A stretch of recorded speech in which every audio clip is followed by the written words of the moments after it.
Pega a sua Bíblia e abre em Romanos capítulo 6. Bom dia aos irmãos aí. Deus abençoe, sejam bem-vindos. Sejam bem-vindos todos. Romanos capítulo 6.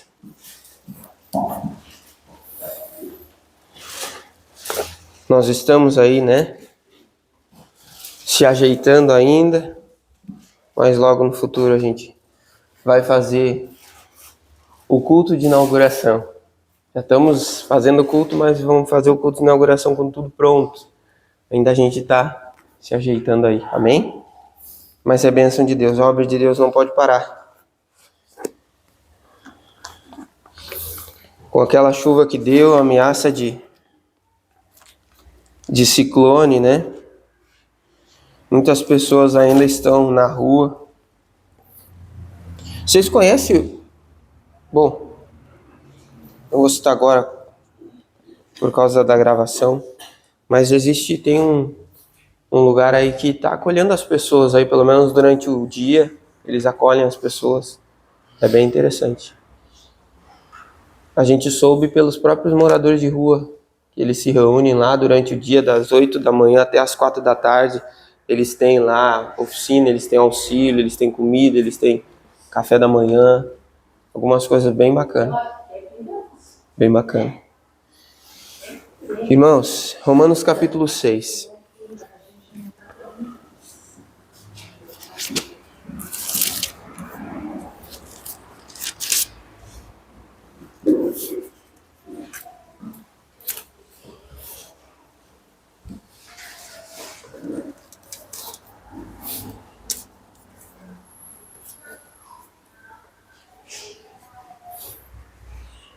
Romanos capítulo 6.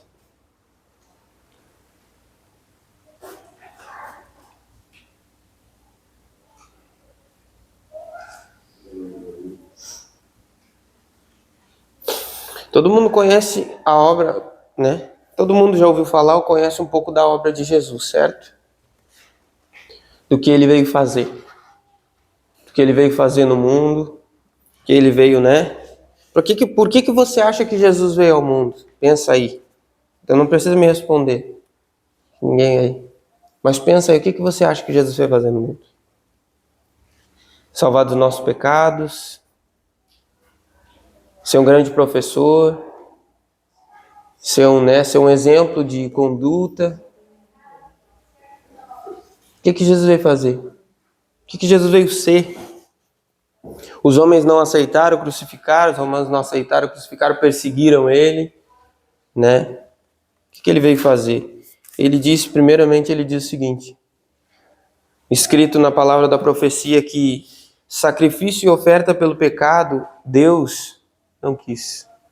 Mas um corpo me preparaste, que era o corpo de Cristo, que era a pessoa de Cristo.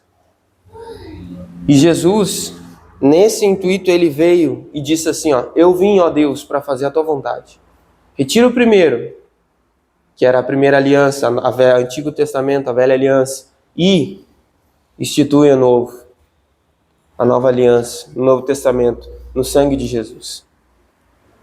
E essa obra dele, a Bíblia diz em João 1, que ele veio para o que era seu e os seus não receberam. Eles o rejeitaram. Mas todos quantos o receberam, ele deu o poder de serem feitos filhos de Deus, aos que creem no seu nome. Os que não nasceram da vontade da carne, nem da vontade do varão, nem da vontade do homem, mas de Deus, ou da vontade de Deus. Então Jesus, apesar de muitos dizerem que ele foi um exemplo, ou que ele foi um grande professor ou mestre, apesar de tudo isso estar num pacote do que ele foi realmente, mas o intuito dele é ser um sacrifício. O sacrifício pelo pecado. Nós vamos ver um pouco aqui em Romanos 6. Ele veio para ser um sacrifício pelos nossos pecados. Mas lembra, um sacrifício. Não algo bonito. A cruz romana não era bonita. Nós não podemos pintar a cruz de uma maneira bonita, porque ela não era bonita. Você vê aquela cruz, né, que a gente vê Jesus pendurado, muito bonita, muito bela, Jesus com aquele corpo, né, com um furinho aqui, né, com um pouquinho de sangue. Não era nada bonito. Não era um pouquinho de sangue no corpo. Era todo o corpo cortado, dilacerado. Não era uma cruz bonitinha, toda, né, aplanadinha. Era uma cruz cheia de farpas, bruta, de madeira bruta. Não eram os cravos bonitinhos, como um preguinho 19 que a gente prega na madeira, né? Quem já trabalhou com ponteiro, bater em quebrar piso, quebrar coisa com um ponteiro que você bate com marreta, não era bonito. Ele nunca quis ser atrativo. Se o amor dele não nos atrai, nada mais vai nos atrair. Jesus nunca tentou ser atrativo, Jesus nunca tentou vir e dizer assim, eu sou legal, me aceite no teu coração porque eu sou legal. Ele nunca fez isso. Você vai ver ele passando, você vai ver uma mulher chorando aos pés dele, dizendo para ele, nem disse nada para ele.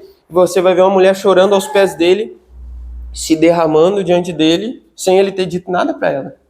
E quando os outros olharam e disseram, poxa, essa mulher é pecadora, é uma mulher da vida aí, tá tocando nele, se ele fosse profeta, ele saberia que essa mulher é uma pecadora. Mas Jesus, como não é hipócrita, Jesus olhou para todos e disse assim, o que ela está fazendo, aquele homem que convidou ele para ir na casa dele não tinha feito. Tinha só uma aparência de ser um homem de Deus, mas não é. E aquela pecadora que estava lavando os pés de Jesus e se arrependendo sem falar uma palavra, sem ele ter dirigido uma palavra para ela, aquela ali saiu justificada. Então, meus queridos, Jesus, ele é atrativo. Ele não precisa mudar. Se a gente tiver que mudar Deus para atrair as pessoas, então na verdade não é Deus que elas querem. Não é Jesus que elas querem. Não é verdade? Mas olha só. Vamos para a nossa mensagem aqui. Romanos capítulo 6, versículo 20. Olha só. Porque quando eres servos do pecado, estáveis livres da justiça. Romanos 6, versículo 20. Vou reler. Porque quando eres servos do pecado, estáveis livres da justiça. Palavra interessante, né? Servos do pecado.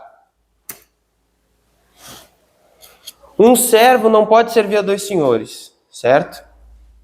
Um servo não pode servir a dois senhores. Pastor, o que é um servo? É um escravo. Mas a linguagem da Bíblia suavizou essa palavra escravo. Um servo, a gente tem hoje... Quem é um servo? Eu sou um servo.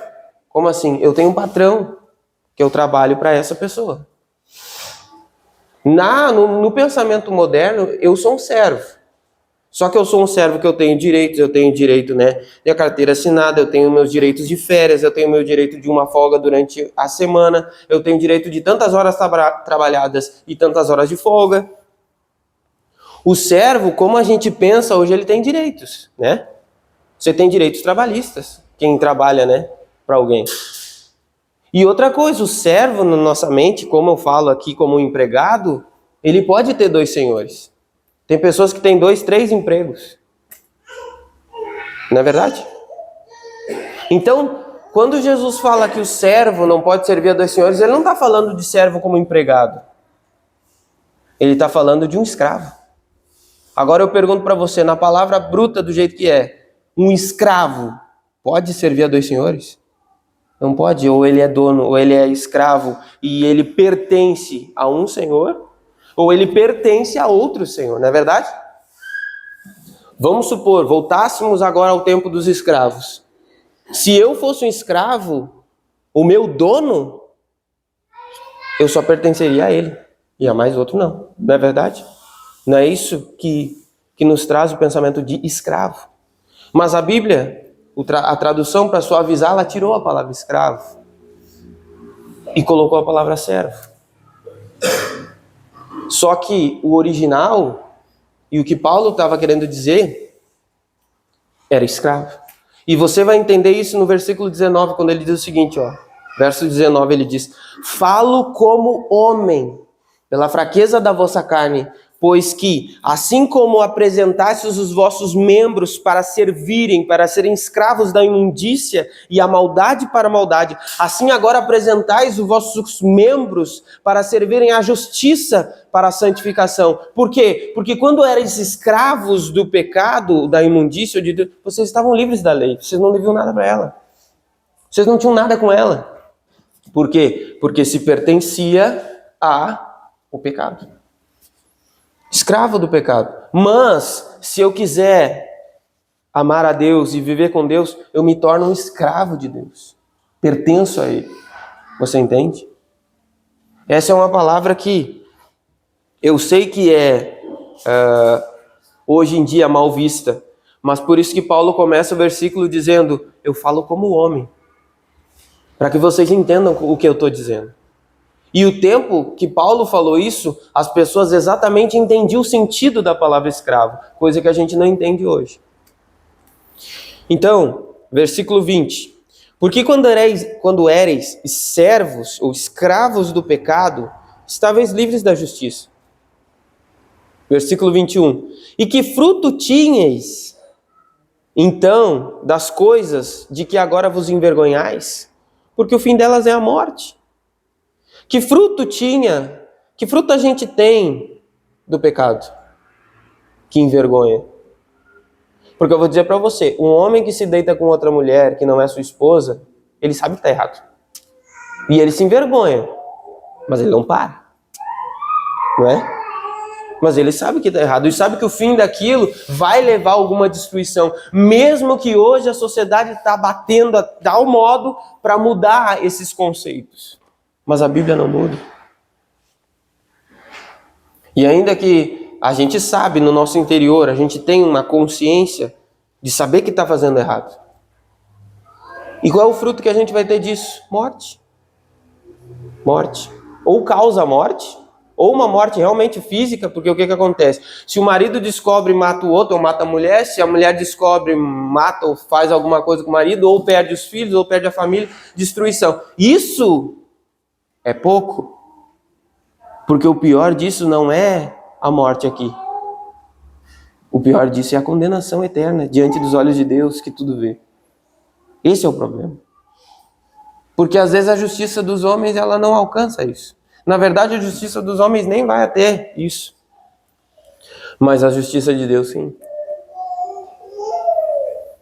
Que fruto vocês tinham? Vou facilitar um pouco. Que fruto vocês tinham das coisas que agora vos envergonhais? Porque o fim delas é a morte. Versículo 22. Mas agora libertados do pecado, feitos escravos de Deus, tendes o vosso fruto para a santificação e por fim a vida eterna. Porque o salário do pecado é a morte, mas o dom gratuito de Deus é a vida eterna, por Cristo Jesus, nosso Senhor. Diga glória a Deus. O que acontece? Pois o salário do pecado é a morte. O salário do pecado é a morte. O que é o salário? É o pagamento. O pagamento é a morte. Mas o dom gratuito de Deus é a vida eterna.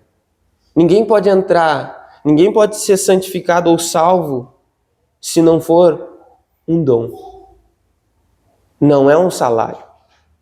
A diferença do salário do pecado para o dom de Deus é que o salário é um pagamento que se merece. E o dom é algo que é dado livremente, sem merecimento. Então, pastor, eu fui, mergulhei, foi muito tempo, foi tanto tempo, eu tô tão acostumado, a gente, quando sai aí, contra pessoas na rua, principalmente dependentes químicos, a pessoa diz, poxa, eu não tenho força para ser, eu não tenho força para parar e tudo isso, Mas quem disse que é pela nossa força? Quem disse que está em nós o poder ou a força? É um dom. A salvação é um dom.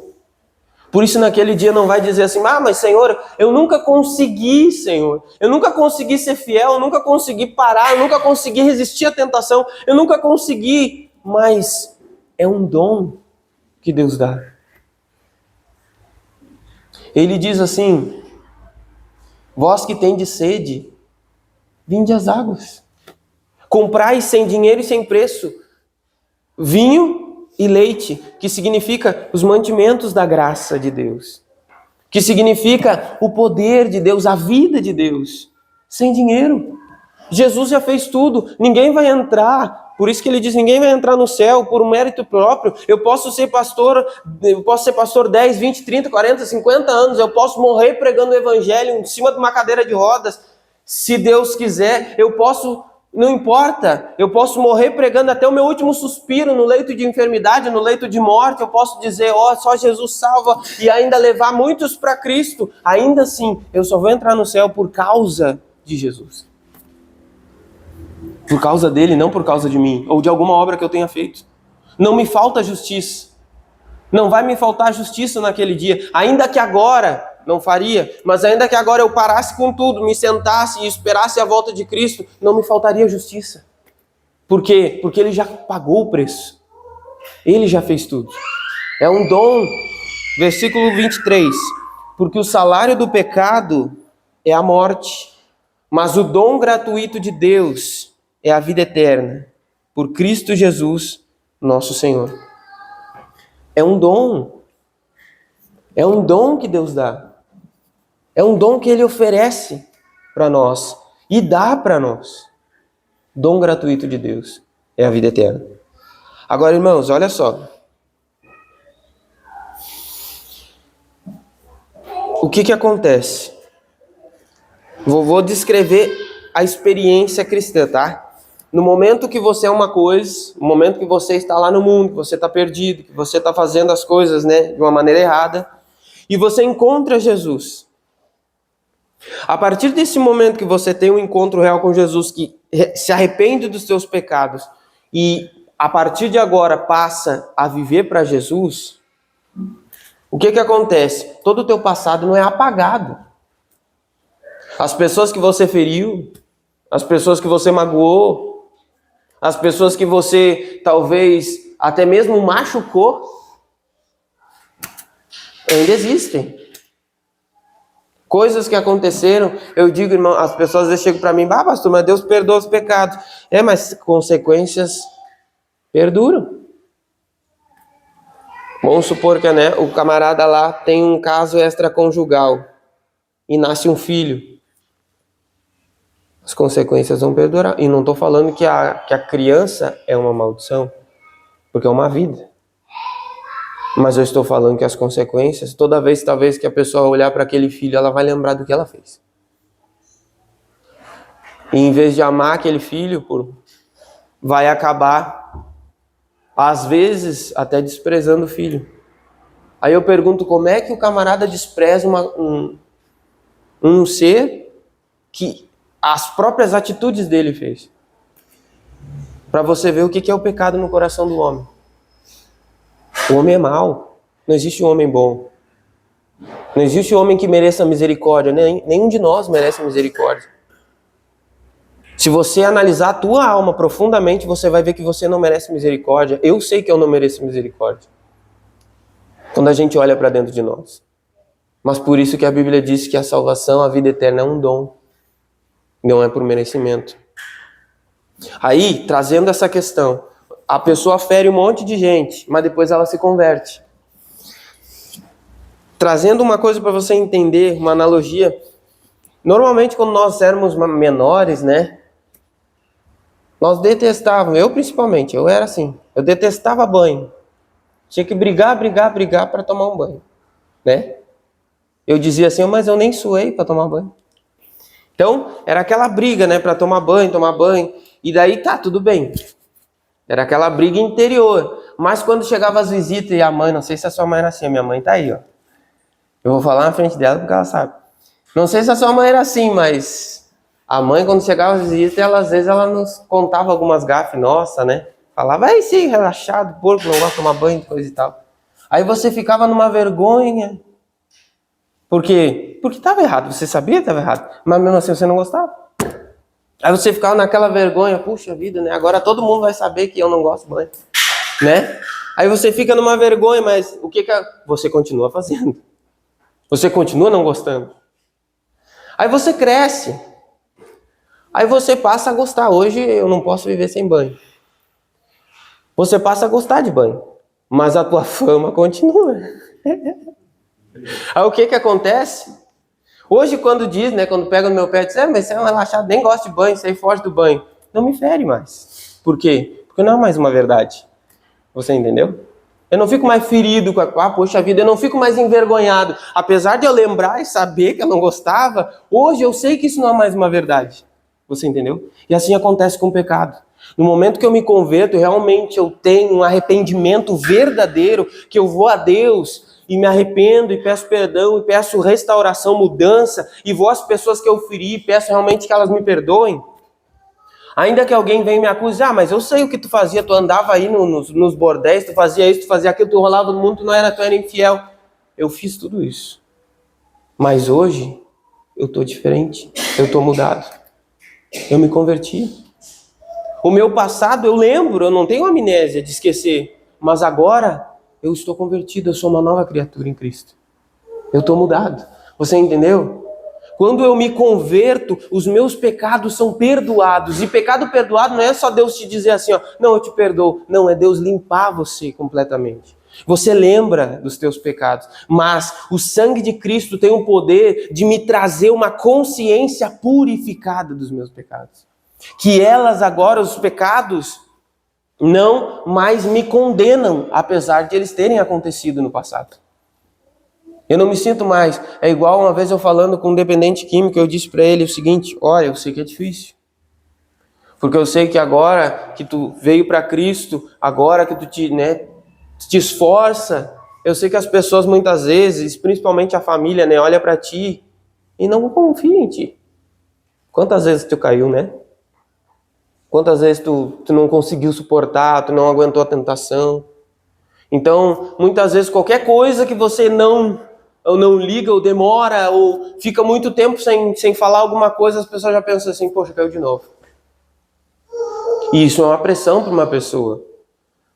Por isso que, eu oriento o quê? As pessoas, elas precisam dessa vida pessoal com Jesus. Porque se você esperar pelas outras pessoas te incentivarem, às vezes não vai ter. Desde o início da minha conversão, eu nunca tive incentivo. Mesmo que eu tivesse, a minha irmã já era convertida, o meu irmão se converteu quase junto comigo, e mesmo com tudo isso, eu não tinha incentivo, não digo da minha irmã sempre me incentivou, meu irmão, mas eu não tive incentivo muitas vezes dentro da minha casa, os meus pais não eram convertidos, meu pai mexia comigo, o que tu quer dentro da igreja? Tu tá vegetando dentro da igreja? Por que tu não vai viver a tua vida? Eu não tinha incentivo. Poxa, não seria bom um menino, eu tinha 19 anos, não seria bom um menino estar ali, buscar as coisas certas, as coisas de Deus, não tá virando o mundo, não tá rolando tudo, fazendo festa, fazendo farra, jogando tudo fora, se perigando no trânsito, na rua, nas madrugadas? Não era melhor estar dentro da igreja? Os meus parentes diziam pro meu pai, poxa, até bom que ele esteja dentro da igreja. Mas o meu pai disse para mim, na época, o que tu quer dentro da igreja? Tu não tem nada, tu não bebe, tu não fuma, tu não tem uma vida destruída, tu tem uma família boa, tu não tem nada de aparentemente errado. O que tu quer dentro da igreja? Mas o meu pai não conhecia o meu coração. O coração ninguém conhece. E é o coração o nosso maior problema. Não é o que a gente faz, é quem nós somos que é o problema. O pecado não está apenas no que a gente faz, mas está naquilo que está dentro de nós, que ninguém vê. Você sabe as tuas motivações. Por que eu estou aqui? Por que você está aí? O que eu venho buscar de Deus? O que eu vou dar para Deus? Jesus disse, se você dá a tua esmola esperando que as outras pessoas vejam, tu já recebeu o teu galardão. Se você faz orações esperando que os homens te enxerguem, você já recebeu o teu galardão. O que ele está dizendo? Ele não está dizendo que não poderia dar esmolas diante das pessoas. Ele não está dizendo que não podia fazer orações em público. Ele está dizendo que o que motiva o teu coração a fazer essas coisas? O que me motiva? O que me motiva a estar aqui? O que me motiva fazer a obra de Deus? O que que me motiva a estar junto de Deus? O que que é? O dinheiro? Como todo mundo pensa? Eu vou dizer uma coisa para você. Só Deus sabe. Não adianta. Teve um momento que eu disse para Deus: Senhor, eu cansei. Se eu tentar ser mais sincero do que eu tento ser, eu vou estar mentindo. Porque daí eu já vou estar criando coisas. Não importa, só Deus sabe. Você entende? Essa é a motivação que Ele vê. E ninguém vai ser impune disso. Você tem que entender que diante dele, todos nós estamos completamente desnudos diante dele. Ele sabe de tudo, do que passa no nosso pensamento, do que é a nossa motivação, de tudo. E é por isso que o apóstolo diz para nós aqui, olha, versículo 22.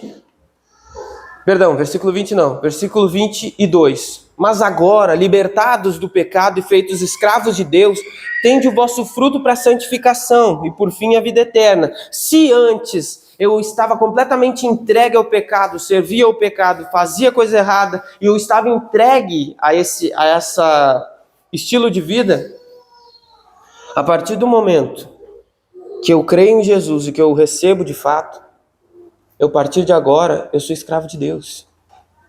Eu busco cumprir a vontade de Deus. Você entende? Agora eu estou livre do pecado, mas eu sou escravo de Deus. Ou eu estou livre de Deus e sou escravo do pecado.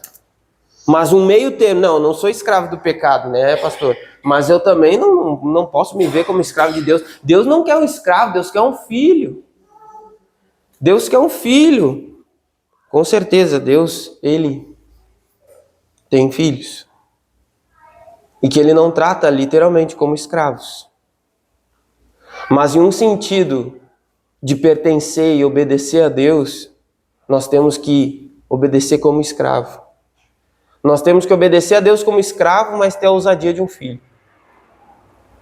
Era isso que tinha, né? Era isso que aconteceu com os dois filhos daquele pai de família, que um foi, vendeu tudo que tinha e vendeu todas as suas propriedades, se envolveu com meretriz e destruiu toda a sua vida. E o outro, que era um escravo do pai, estava lá, fazia tudo, trabalhava para o pai, fazia tudo direitinho.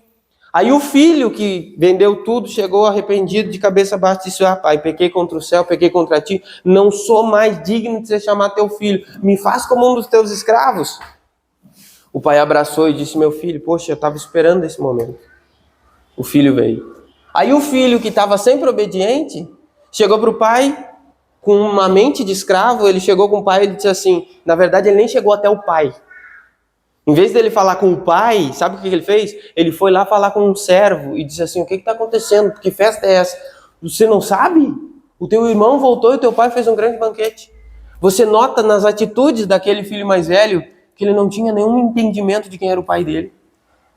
Porque um filho que conhece o pai, ele não vai até um servo, ele vai até o pai e pergunta: o que está acontecendo, meu pai? Mas o filho, ele era tão distante do pai, o filho que estava obediente, ele era tão distante do pai, que quando ele foi ver que a festa estava acontecendo, ele chegou e disse assim: não, mas peraí, o que está acontecendo? Aí o teu irmão voltou, aí ele não quis entrar na festa. Sabe por quê? A resposta dele foi a seguinte: o pai foi lá e: meu filho, entra, vamos festejar, o teu irmão veio, teu irmão estava morto e ressuscitou, volta, vamos festejar junto. Não. Por quê, pai? Por quê, meu filho? Não. Eu estou aqui, eu te obedeço toda a minha vida.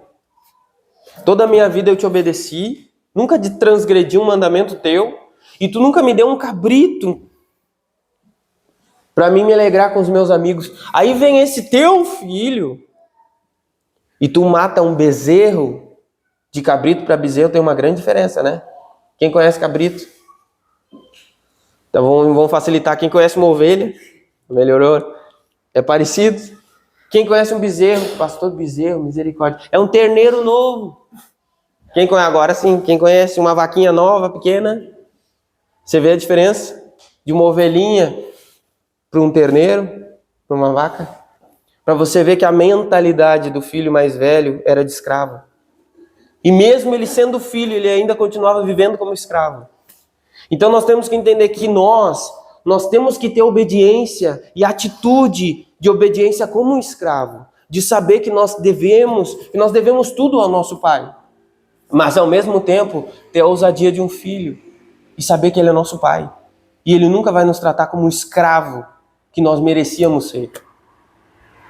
Assim como ele deu um bezerro cevado, ele vai cuidar. Irmãos, não existe. Um dia eu falei, evangelizando um jovem lá na praça, há um tempo atrás, eu disse assim, ó, eu nunca vi uma oração que seja feita de todo o coração não ser atendida. Aí tinha uma moça lá, ela disse assim, não, tá mentindo.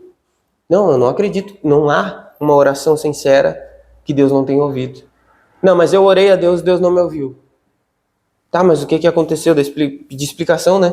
Ela disse assim, não, eu quis me matar, eu queria me matar, eu pedi para Deus fazer alguma coisa e ele não fez nada. Então o que ele tá fazendo aí, né? Viva na minha frente. Aí eu disse, não, mas me explica então o que houve. Não, tá acabando a bateria.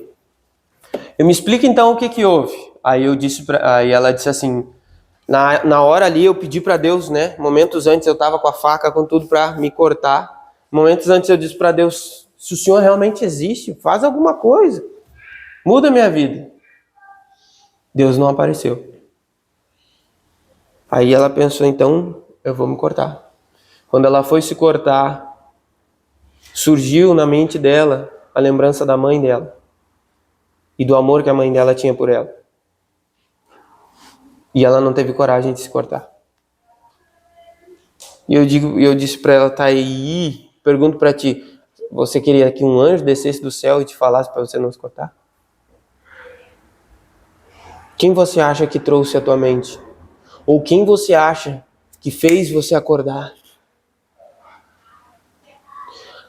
Milagres, eu vou dizer para você, o maior milagre que um ser humano pode viver é a salvação. Isso transcende cura, isso transcende milagres visíveis.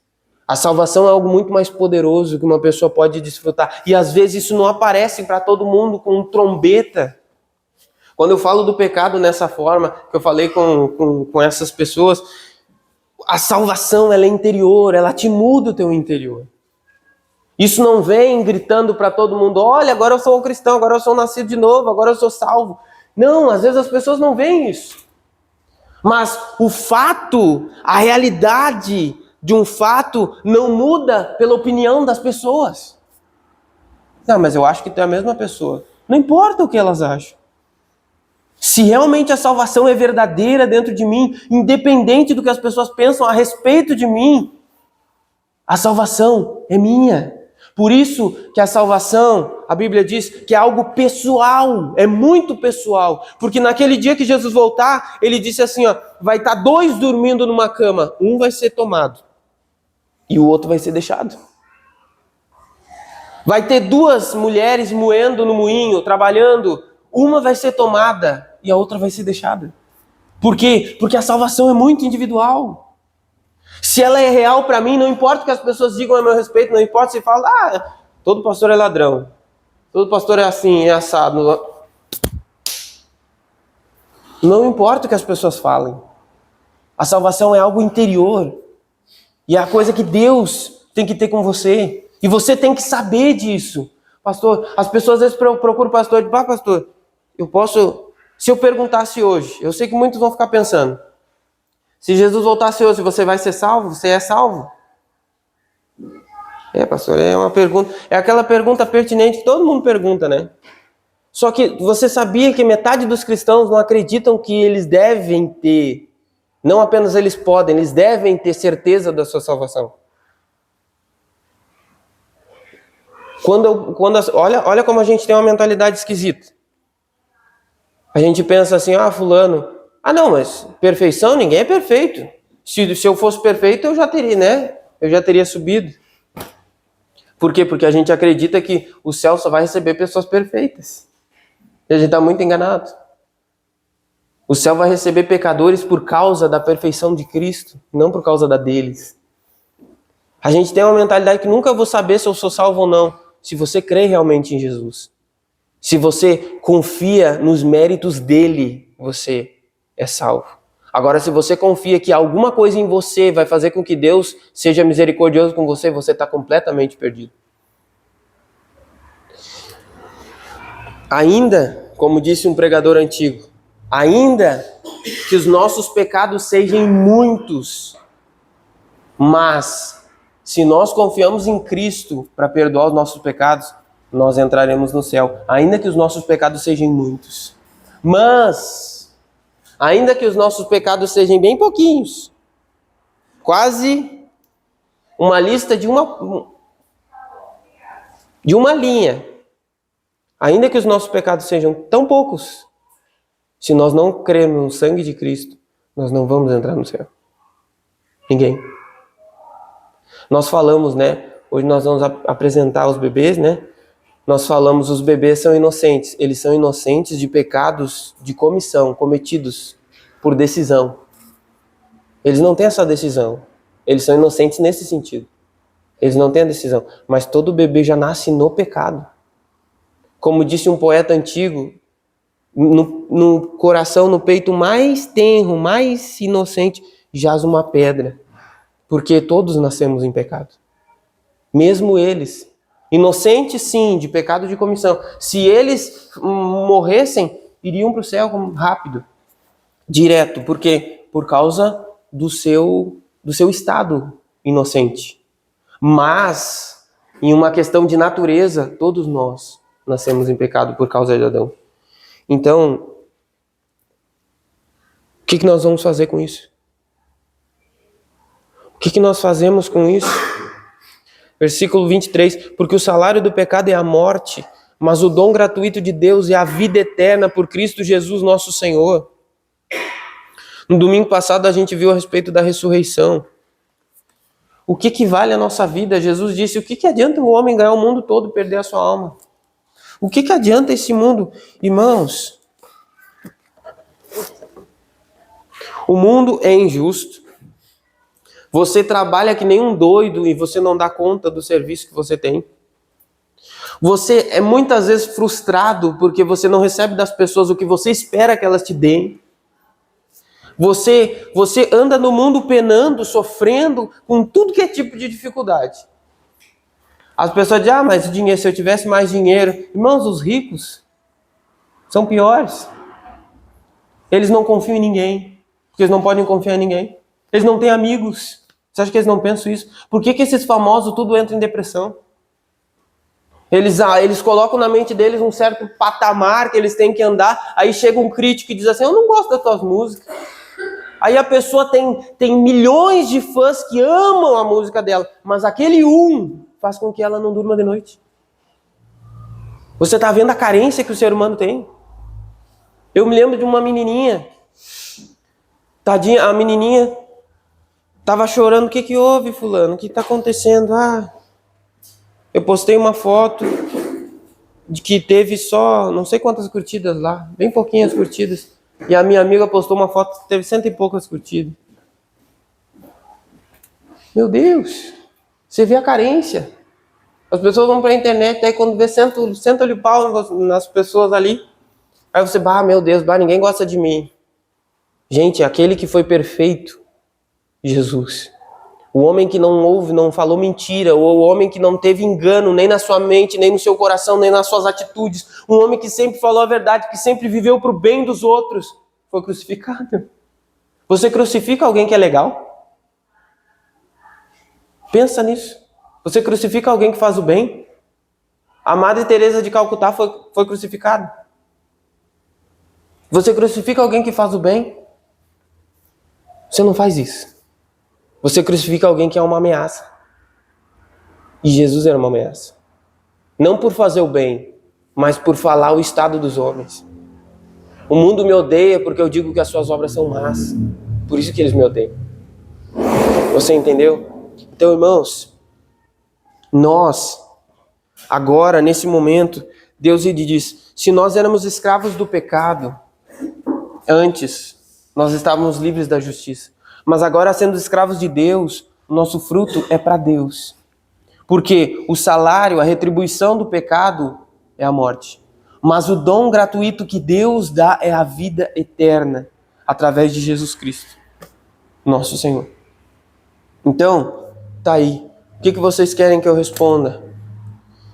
Irmãos, alguém pensa assim, bom, pastor, uma mensagem evangelística, né? Uma mensagem de chamar ao arrependimento.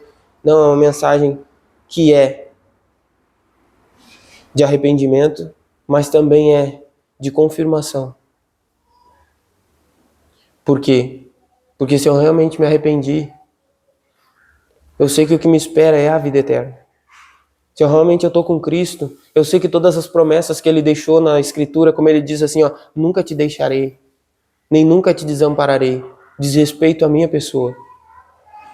Você entende? Se você está no reino, você é tratado como um filho do reino.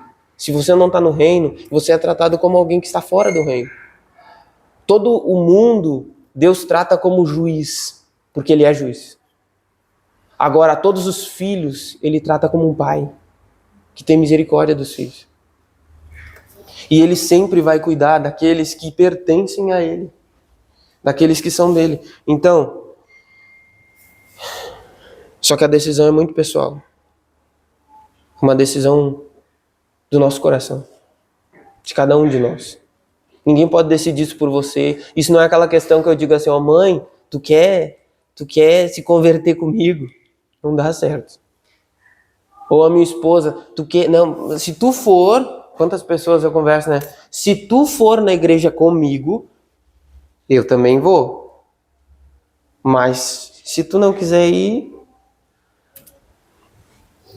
Irmãos, 120 homens. 120 homens. Os apóstolos e mais alguns que se converteram lá no derramamento do Pentecostes. 120 homens sacudiram o mundo antigo. E as pessoas pensam o seguinte, mas pastor, hoje o nosso estado de pecado é muito maior. Eles não tinham YouTube, eles não tinham veículo, eles não tinham nenhum tipo de tecnologia para ajudar eles. Eles só tinham a boca e a coragem. Cavalos até. Só.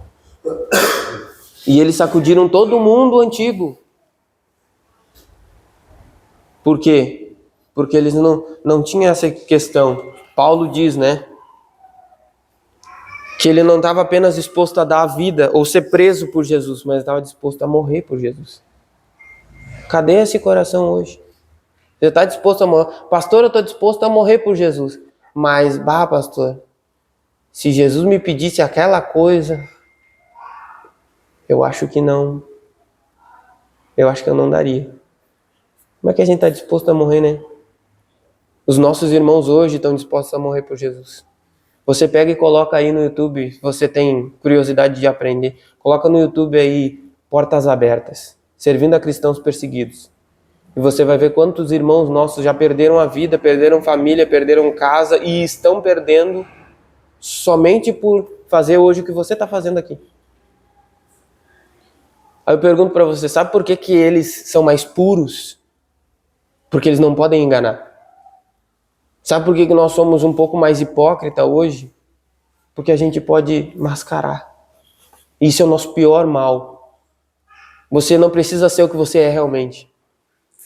É só você colocar uma roupa, colocar um terno, nem digo, a gente nem tem esse costume aqui, mas vamos dizer, colocar uma roupinha, botar uma Bíblia embaixo do braço, eu sou cristão. Aí o que você vê na internet? Pastor estava adulterando com uma irmãzinha da igreja há 5, 15 anos, né? E todo o povo e a igreja estava lotada, cheia, porque ele fazia, irmãos, Deus está me revelando aqui, agora uma pessoa de sapato preto, com uma meia preta, né? Normalmente a pessoa usa isso, e assim tá com uma cinta preta de couro, e Deus está me revelando uma pessoa aqui, um irmão. E daí toda a igreja dá pulo de alegria. Porque gostam de circo. Os homens amam isso. Aí quando Deus vem e fala o que ele já disse, e quando você chega e diz, não preciso de revelação, porque Deus já fechou a revelação. Se ele quiser dar revelação, por ser um dom de Deus, que ele pode fazer, ele faz. Mas é segundo a vontade dele. Não é segundo o que eu quero. Não, agora hoje, irmãos, vão ter revelação. Nenhum homem define isso. Porque é Deus que dá isso. É um dom. Então, aí depois escandaliza, faz toda aquela coisa feia, e diz, poxa vida, mas Mas o pastor era uma benção. O pastor, como era um profeta de Deus, mas estava lá com uma irmãzinha. Será que as pessoas não enxergam isso? Por quê? Porque não olha para o coração. Nesse momento, Deus olha para o nosso coração. O que está dentro de nós. O que nenhum ser humano pode ver. O que ninguém pode ler, a não ser você mesmo e Ele. Então, é isso que Deus vai ver. E é essa atitude que Deus vê hoje. Amém? Vamos orar, vamos curvar nossa cabeça, vamos orar. Meu Senhor, segundo a Tua palavra de graça, meu Deus, o que nós merecemos como salário é a morte, a condenação eterna. Todos nós merecemos, Pai. Eu me ponho como o primeiro. Porque, Senhor, quanto mais te é dado, mais te é cobrado, Deus. E eu sei, Pai, na minha consciência, que a perfeição ainda está longe de mim. Está longe de eu ser perfeito. Quantas falhas, quantos erros, quantas fraquezas. Por isso eu sei, Pai, que o único salário que eu mereço é a morte, a condenação, é o inferno, literalmente, Senhor. Mas o Senhor disse que um dom que o Senhor dá a todos aqueles que creem é a vida eterna. Através da morte, através de Cristo, esse dom é dado, Senhor, livremente, Deus. Nós somos chamados a crer e nos arrepender. Como aquela primeira pregação do Senhor Jesus em Marcos, ele diz assim: eis que o reino de Deus está próximo. Arrependei-vos e crede no Evangelho. Crede nas boas notícias. Quais são? Que Deus dá a salvação de graça por Cristo. Que Deus dá para nós a salvação através da morte, da obra de Cristo, da sua ressurreição. Ela é dada. Por quê? Você vai continuar com esse fardo carregando para o resto da tua vida? Você pode dizer, você não precisa esconder. Você pode dizer: eu fiz realmente. Eu realmente fiz, eu fui mal, eu fui perverso, eu fui maligno, eu fui promíscuo, eu fui errado, eu pensei, eu fiz, eu me escondi, eu levei para o motel, eu fiz errado. Mas eu não quero mais isso na minha vida. Continuando isso, eu vou destruir minha família. A minha esposa, que quantas vezes me esperou depois do trabalho. Meus filhos, que colocam sua confiança no pai e têm o pai como herói. O que adianta? Você, mulher, o que adianta viver enganando o teu marido? É momento de ser verdadeiro diante de Deus. Eu acredito que nenhum de nós aqui tem coragem de levantar os olhos para o céu. Como aquele publicano que batia no peito e disse: ser misericordioso para comigo, porque eu sou pecador. Eu preciso de Cristo. Eu preciso de Cristo. Eu preciso de Cristo. O que eu vou fazer sem Ele? O que eu vou ter sem Ele? Nem mesmo orar eu sei. Nem mesmo o meu coração é tão endurecido que até mesmo chorar, ele não se dobra diante de tudo que passa na minha mente, diante de todos os meus erros e as minhas falhas. O meu coração continua segurando, continua sendo duro, continua ficando como uma pedra diante de toda a verdade. Se os olhos do rei agora olhassem para dentro de mim, eu me envergonharia muito. Mas é exatamente o que ele faz nesse momento. Ele olha para dentro de cada um de nós. Não se esconda como Adão, que se escondeu de Deus e depois colocou toda a culpa sobre a mulher. Não faça isso. Venha para fora.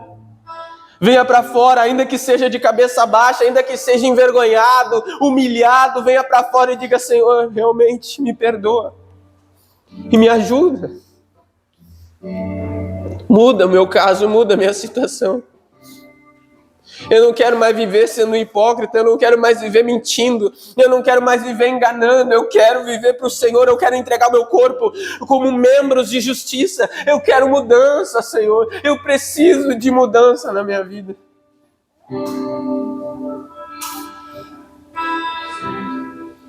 Mudança, Senhor. Mudança. Transformação. Oh, Pai, maravilhoso, eu lembro da minha conversão, Jesus. Quantos pecados horríveis,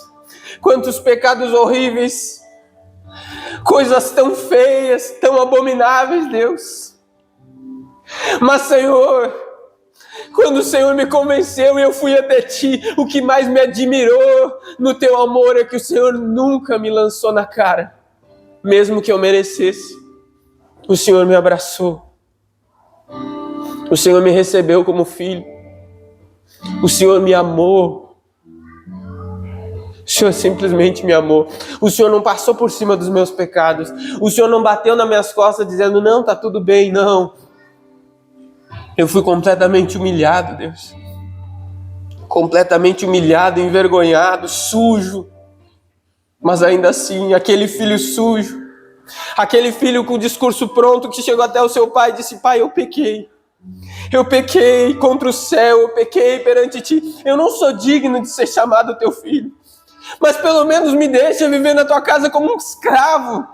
Me deixa eu ser um escravo teu, porque os teus escravos são bem tratados. Mas os mundos, Satanás não trata bem os seus escravos. Satanás pisa, Satanás ofende, Satanás quer jogar no inferno, Satanás quer matar. Satanás me coloca sempre contra os meus. Mas o Senhor é bom. O Senhor é bom. O Senhor supre as minhas necessidades. O Senhor supre as necessidades da minha alma. Aquela depressão que tanto eu esperava que as pessoas entendessem, Deus. Em um estalar de dedo tudo foi resolvido.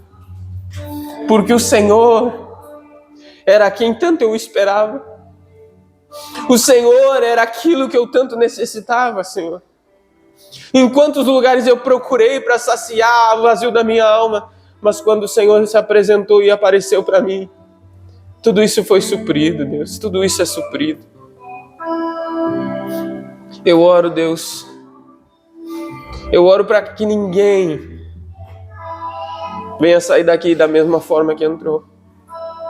E se esse coração se inclina, Deus, a Ti nesse momento, envergonhado, entristecido consigo mesmo de tudo que fez, eu o convido a vir a Cristo nesse momento. Eu o convido a receber Ele. Eu o convido a vir a Ele, porque de maneira nenhuma Ele diz que Ele te lança fora. Aquele que vem a mim, disse Jesus, de maneira nenhuma eu lanço fora. Venha porque Ele recebe pecadores. Venha porque Ele recebe pessoas sujas e as limpa. Venha porque Ele recebe.